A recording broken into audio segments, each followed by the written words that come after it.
Avebury Henge, home to the world's largest stone circle. I'm going to explore what it might have been used for and why they chose to build it here. It's 1.3 kilometres wide, more than 25 times the area of Stonehenge. The earthworks here were constructed around 2850 BCE. The ditch would have been 20 feet wide with a sheer 30-foot drop. It would have taken 1 million man-hours to build. The stones were added several hundred years later, but one of the stones has been here much longer. This is the Cove Stone. It weighs nearly 100 tons.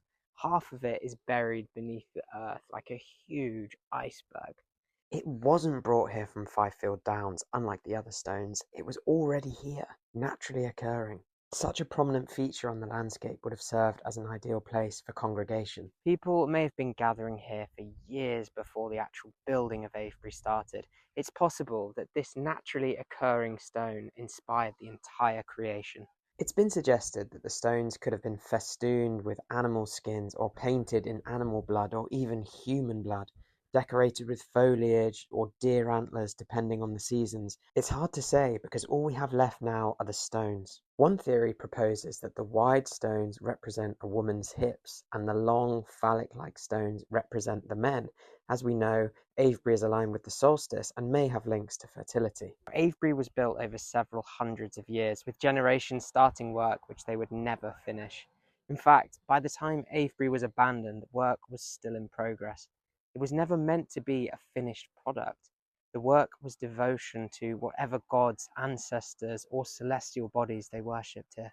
Stone circles are, of course, a place of worship, and we believe Avebury is aligned with the movements of the sun, but it was also a place for burial. The grave goods found here were more simple than the ones found at Stonehenge, suggesting that perhaps this place was more of a communal centre than a centre of great power. As you can see, Avebury is so massive, there was enough space to build a village inside it. There's been a settlement here dating back to the Anglo-Saxon times. Many of the stones were destroyed and used to build the houses that you see here.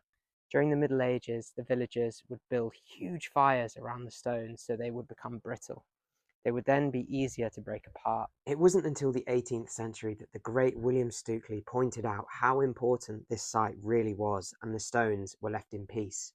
Avebury was the centre of Stone Age Britain, bringing isolated people together, a place for people to bury the dead, celebrate and come together, as well as celebrating the passing year.